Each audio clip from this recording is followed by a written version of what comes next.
Hello and Namaste.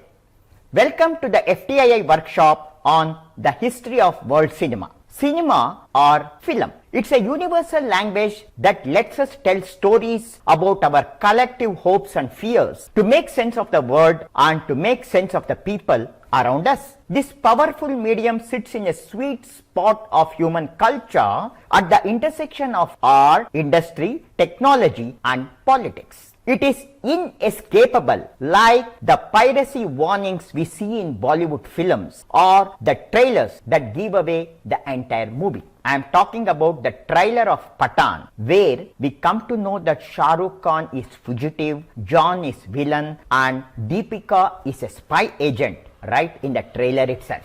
But before we know why Katappa killed Bahubali or whether there is KGF chapter 3, we are going back to the beginning in a galaxy far, far away right here. We have to go all the way back to the beginning because the creation of this cornerstone of modern entertainment was basically an accident. We owe it all to inventors and artists who were experimenting with new technologies and trying to capture snippets of reality to see the world in a whole new way. I am Sudhindra SG and this is the FTII workshop episode 1 on the history of world cinema. Ready? Lights, camera, action!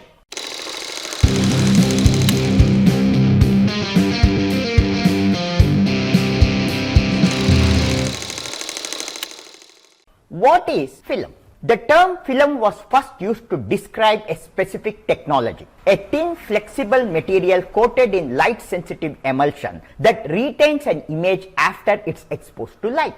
It's also the end product of that photochemical process. A film is a movie, but it's also a verb to describe the process of capturing moving pictures. As we say, I am going to film a movie today, or Rishabh Shetty is filming Kantara 2, or I am going to film a film on film. Over time, the original film technology, which started with plates, rolls, cans and switched to analog and digital substitutes, the first things like rolls, then VHS or beta and eventually the digital video, like when you record something on your phone.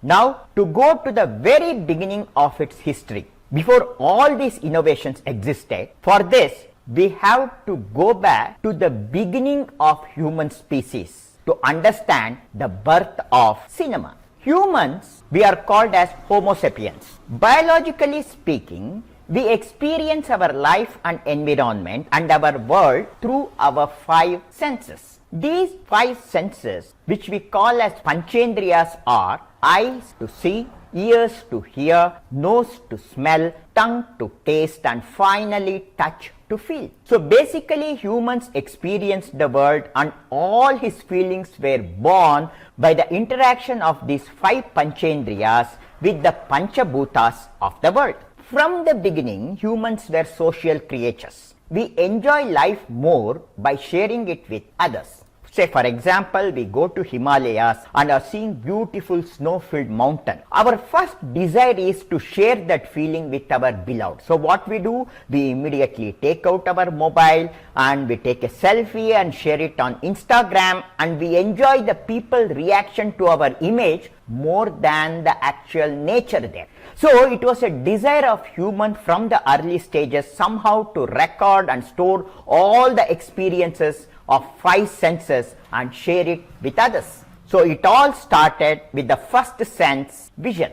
Kings and rulers wanted their physical appearances to be shared to people even after their death. So Roman kings and queens called artists, painters and craftsmen and got their drawings and carvings done on walls of palaces so that even after their death, people can still see them and experience how they looked when they were alive. So the birth of cinema started with this vision, the ambition of man to record what he sees and share it with the future. So the first research started with recording the view or the pictures we see in our eyes on some devices so that it can be stored and shared afterwards. Before we innovate a way to store our vision, we have to first understand how exactly we see our vision. how exactly we experience the world through our eyes. To experience life through eyes, what do we need? Can you tell the basic necessity needed to see something through our eyes? Can you guess? Yes, the basic necessity to experience vision is light. So humans understood that we need a source of light to see something and experience it. Naturally, this light came from the sun. At night when the sun set, man was not able to see anything. And now, what is this light? In physics or in science, we define light as a sensation of human eye to a particular wavelength of electromagnetic radiation. As science says, any electromagnetic radiation whose wavelength is more than 400 nanometers or 4000 Armstrong unit and which is below 700 nanometer or 7000 Armstrong unit is sensed by human eye as light. To define Armstrong means its length is equal to 10 to the power of minus 10 or nanometer means 10 to the power of minus 9. So this wavelength of radiation naturally comes from the sun. So in a bright daylight, when the sun rays comes and hits an object, we see it through our eyes due to another interesting property of light, and this property is reflection and refraction. For example, how are we able to enjoy the beauty of Aishwarya Rai? Well, when Aishwarya Rai stands in the sun, the light from the sun comes and falls on her, and her physical structure is so that light gets reflected and refracted with different intensity from different parts of her body. To give an example, say for example, you have 1000 watts light coming from the sun. When this light reaches Aishwarya Rai's hair, the hair of Aishwarya Rai has a chemical pigment called melanin, and this melanin has the property to absorb all the light falling on it. So the light coming from the sun is all absorbed by the hair, and return we see no light from the hair part of Aishwarya Rai. So with no light or zero light, what we see is black. Now, when the same light hits her sari, the chemical composition of her sari makes all the light gets reflected back. And so if you are getting 1000 watts light from sun, your eye will get back all the 1000 watts, and now the sari appears white to our eyes. Now if you come to the skin of Aishwarya Rai, the melanin is mixed with the skin chemicals in a perfect combination, which actually absorbs a part of light and reflects back a part of light. Since she is of fair complexion, out of 1000 watts, Aishwarya Rai's skin absorbs around 200 watts and gives us back around 800 watts light. So we are able to feel Aishwarya Rai hair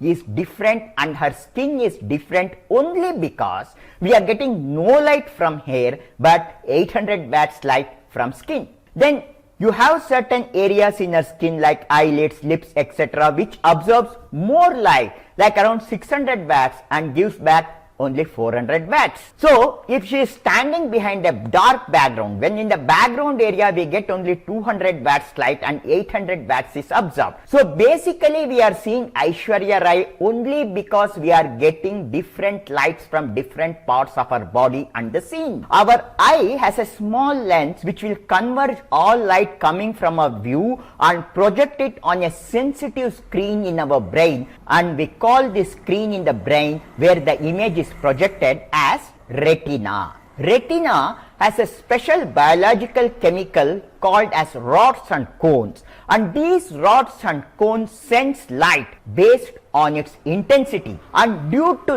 this we are able to see picture in our eyes. So now we understand basically how we see or experience vision.